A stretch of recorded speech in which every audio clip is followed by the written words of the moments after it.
South Korea's cultural diplomacy was on full display during its hosting of APEC multilateral meetings in the historic city of Gyeongju. We have more on Press Perspective today.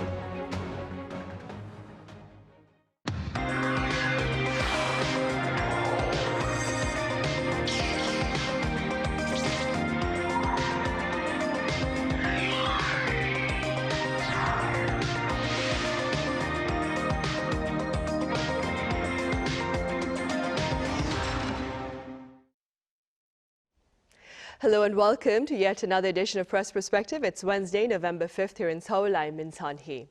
K-culture took center stage amid South Korea's hosting of this year's APEC gathering. And for more on that, I have Steven Borowiec with Japanese weekly news magazine Nikkei Asia here in the studio. Steven, welcome back. Nice to be here, thanks. I also have Jason Bechervaise, Assistant Professor at the Office of International Affairs at Hanyang University. Jason, Professor Bechervaise, it's lovely to have you with us. Hello, yes, and thank you for having me once again. We shall start here in the studio. Steven, the Gyeongju Declaration, it sheds light on the importance of cultural and creative industries as a new growth engine and stresses the importance of cooperation. All this being said, someone linking the success of South Korea's hosting of the APEC gathering to the soft power of its culture. What have been some of your observations on the ground in Gyeongju last week? Well, I thought Gyeongju was a good place to host it for a number of reasons. Just because, I mean, a lot of people who fly in for these kinds of things are on pretty tight schedules. They have a lot of deadlines and all the rest. But, you know, all you have to do is just kind of ride around Gyeongju and you do get a sense of the history and the culture that's kind of woven into the place. It is a more kind of, it has a more character than like your average Korean city. You know, if just like on your way to the venue in the morning, you can come across some kind of nice old buildings nestled into the mountains that surrounded where the meeting went down, and a lot of the local restaurants, you know, they serve kind of traditional Korean cuisine in an idyllic setting. I always have to keep in mind that, like, you know, as I answer this question, like the organizing committees for something like APEC they're not trying to appeal to somebody like me or like Jason, like a Westerner who's lived here for a long time. They're trying to appeal to people who are, you know, kind of new in the country, and this might be their first exposure to Korea, and so they're trying to kind of bring people up to speed quickly. So. My other observation is just like in the media center at the APEC gathering on a daily basis, there were snacks with K-pop Demon Hunters branding on them, which, I mean, I thought was wise. For people like me who are there and who are away from our families, when we get back home, there's an expectation that we will arrive bearing gifts from our business trips. So I think there were probably a lot of journalists who, when they got back, they were able to share these K-pop Demon Hunters themed snacks and cakes with their kids. In the media center, we received also some kind of skincare products, some facial masks. Those went over quite well with my wife. And I know that like traditional music and dance performances were part of some of the official proceedings, like after President Lee had his encounters with other world leaders. When they had dinners, there were performances and stuff. One thing I will say is, like, I always feel, and this is like me talking to someone who's lived here for a long time, there is this, when the Korean government is choosing like how to project the country culturally, I always feel like there is this kind of dichotomy between like the super modern, it's like the latest K-pop, it's the latest movies, the latest whatever it happens to be, and then there is the very traditional. There is the almost ancient, you know, kind of traditional forms of Korean dance and Korean music, and that's all well and good, but I always just feel like it kind of leaves out this long period of the country's history, which happens to be a really interesting part of the history. This is a country that rose from post-war poverty to be a manufacturing and a technological powerhouse, and I think if I was arriving in South Korea as someone without a lot of experience in the country, I would want to hear more about that. You know, I'd want to hear more cultural representations of the country's rise, and, you know, what that has meant, and what fueled that, and, you know, what are the changes that are observable on the ground compared to like how we see South Korea now to 10 or 20 or 50 years ago, not just the ultra modern and not just the ancient. So, I suppose it goes from one spectrum to the other. Is that how it feels? It does. It does. It feels like there's this kind of like whole period in the middle that does not get a lot of official representation. It does get some. It's not like it's a totally ignored period of history, but that's just one observation that I came with after my few days in APEC. And Jason, speaking as a scholar, would you link the success of South Korea's APEC hosting to K-culture?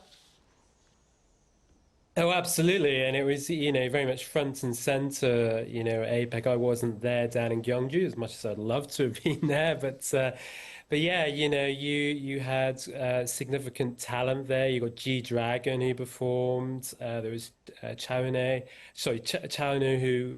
he hosted a session down there, and you got Park Jin-young, who is co-chair of the Presidential Committee on Popular Culture Exchange. He was there meeting, world leaders alongside President Lee Jae-myung. So, there clearly was an effort there to project Korea's kind of soft power, and that has been a big part of, the current administration.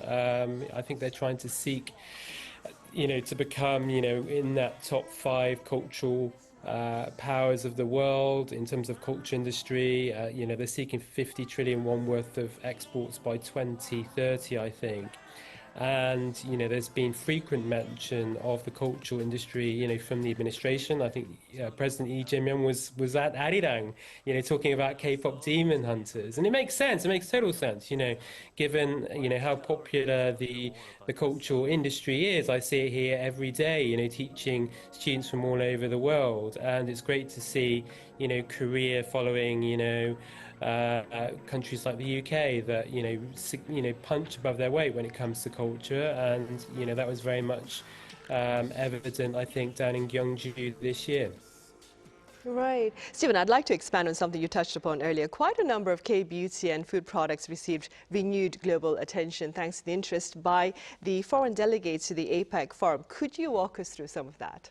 Well, I heard of a couple of examples. One was Canadian First Lady Diana Carney.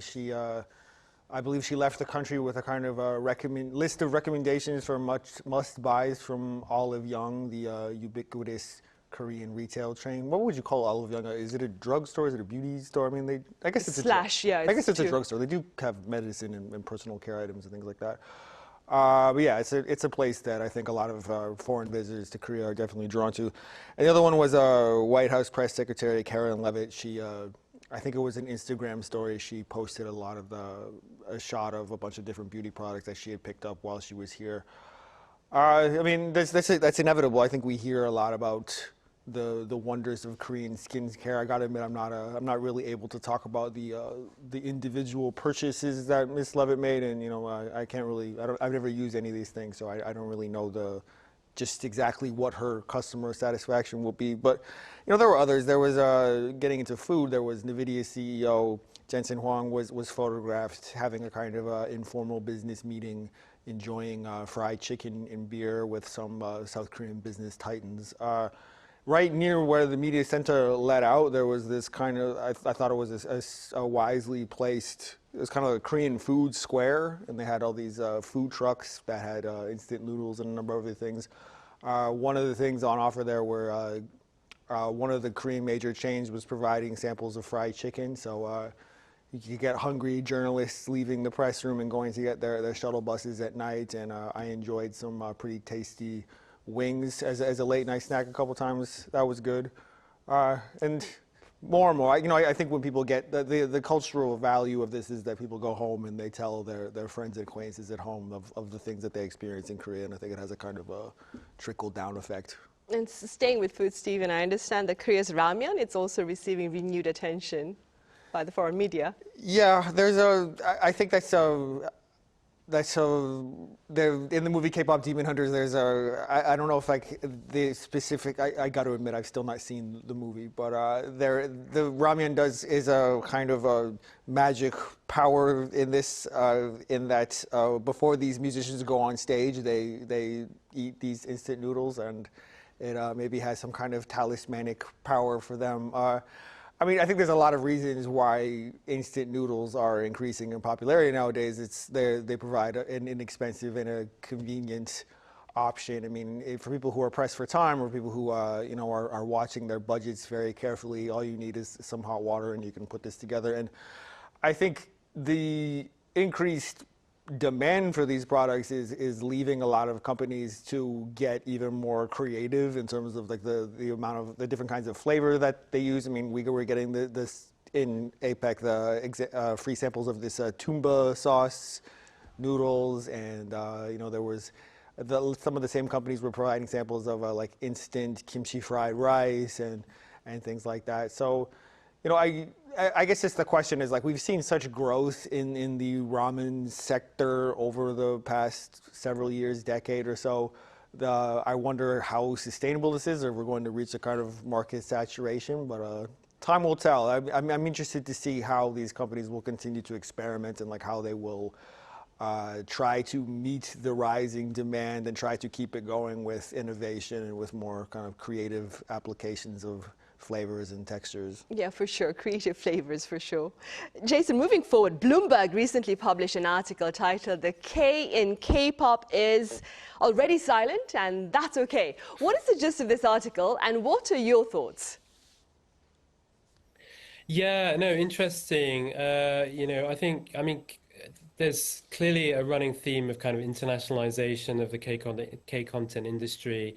And, this article stresses, K-pop's inclusivity whilst remaining true to its roots. This follows comments, I think, by Bang Shiuk, the CEO and founder of HYBE, formerly Big Hit, the company behind BTS.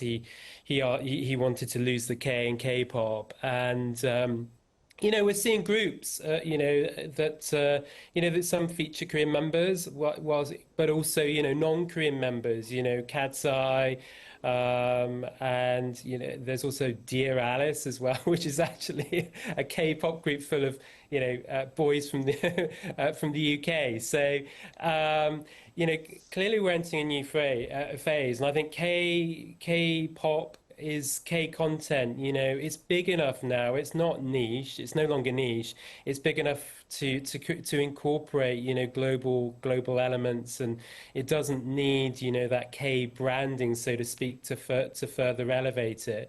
And, I think, the internationalization of the whole K-content industry, is very much underway.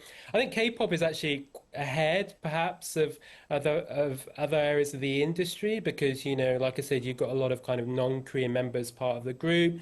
Many of them speak, they speak excellent Korean, but they're also fluent in English. And, the K-pop industry has kind of had the global sites for a long time, and that's that's paid dividends. Obviously BTS, Blackpink, new, various other groups, aespa. There are just so many of them, and they're immensely popular overseas. And I think there's it's come to a point where, okay, can we remove the K? But I'm sure that's going to spark a lot of discussion.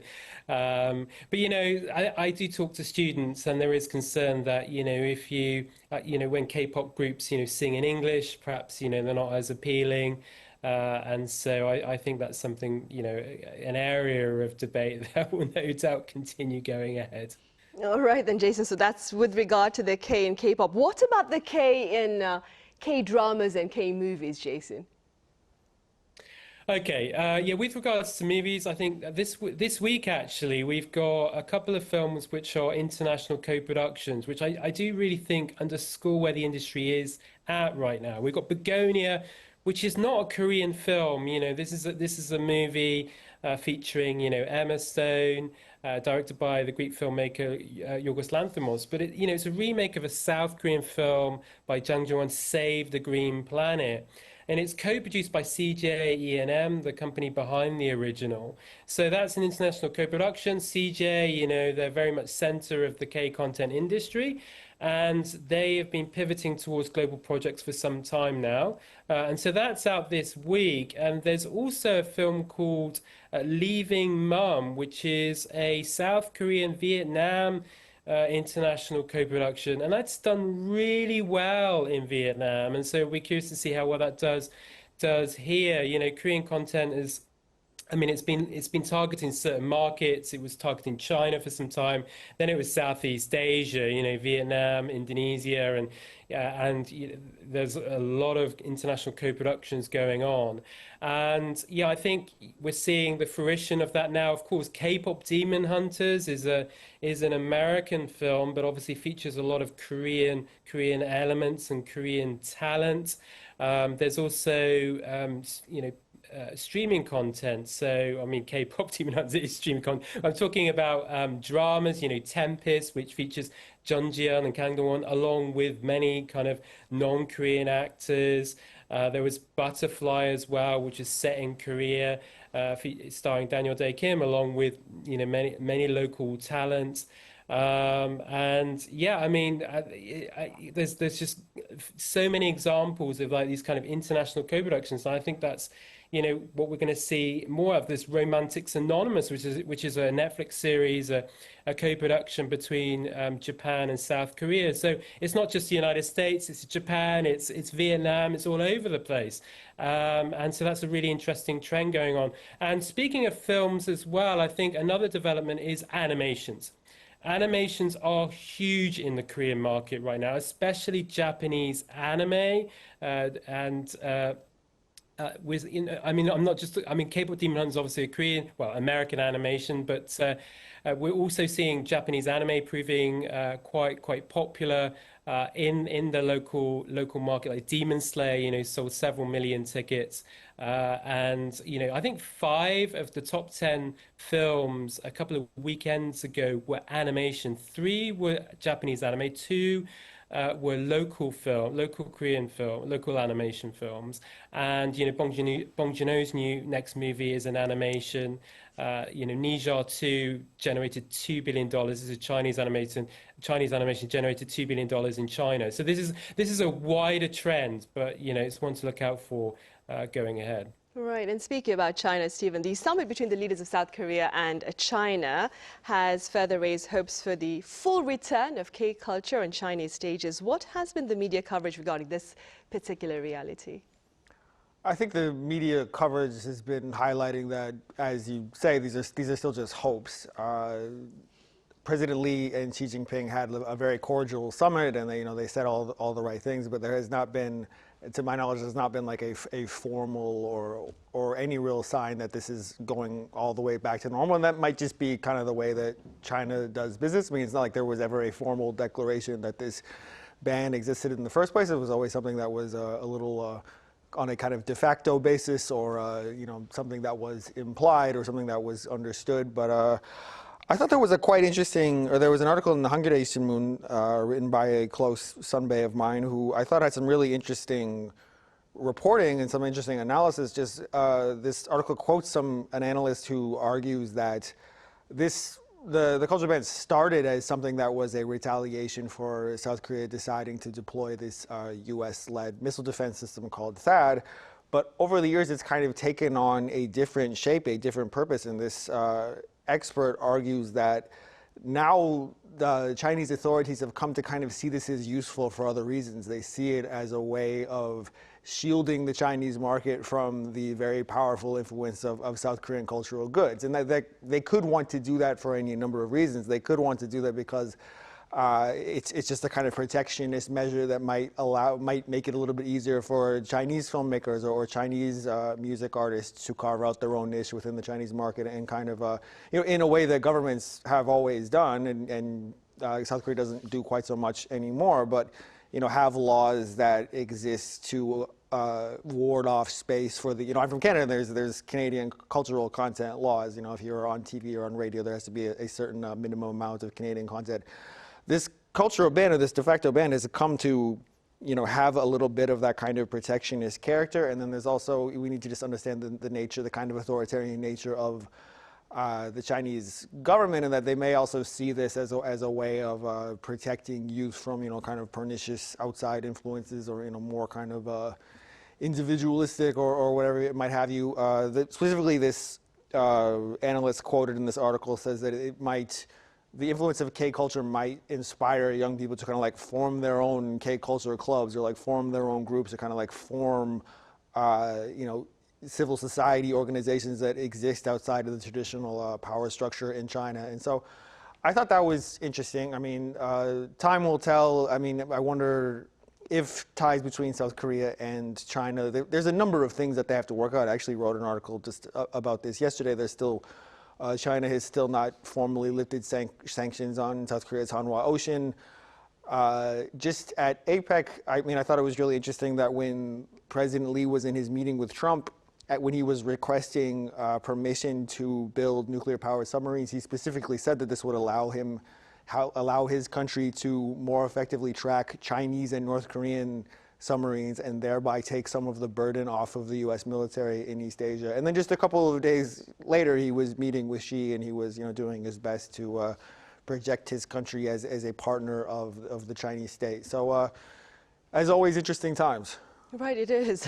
And in the meantime, Jason, as I mentioned at the start of our talk, the Gyeongju Declaration includes a clause highlighting the importance of cooperation with regard to the cultural and creative industries as the next growth engine. That being said, what do you believe are the assignments ahead as we look to advance these industries? Yeah, I mean, obviously, the film industry is really struggling. That needs to be a focal point for the government. They have turned to like mid-sized budget films, and they're going to help them and support them financially, which is encouraging. Because I was writing a piece recently, actually, about kind of streaming, about just the franchises on IP in the K-content industry. And what we're seeing now is films being adapted into series. The Manipulated, which drops on Disney Plus today, it's basically a reimagining of Fabricated City, which is a Korean film from a few years ago. And, you know, directors are, you know, migrating over to streaming platforms, and now we're seeing, you know, that IP going over to make series. And so it's great that K-dramas are doing so well, but you know, cinema is so important to you know, the cultural industry, and that really needs to be supported. And we need films to you know, to be released. And you know, making that comparison to K-pop, you've got the first generation artists, second generation, third, fourth, and now I think we're in the fifth generation. You know, with films, we have the 386 generation, that generation led by Bong Joon-ho, Park Chan-wook, Kim Ji-yoon. And the generations that have come after them have really struggled to hit the heights of that 386 generation. So that is the challenge for the government, to support young filmmakers and create an ecosystem where they can thrive. Right. Hopefully they are listening to you as we speak. All right, Jason, Professor Bechervaise, thank you so much for your time and thoughts. Thank you for having me. Stephen here in the studio, thank you very much for your insights. My pleasure. Right, that ends this edition of Press Perspective. Thank you for watching. See you same time tomorrow for more panel discussion.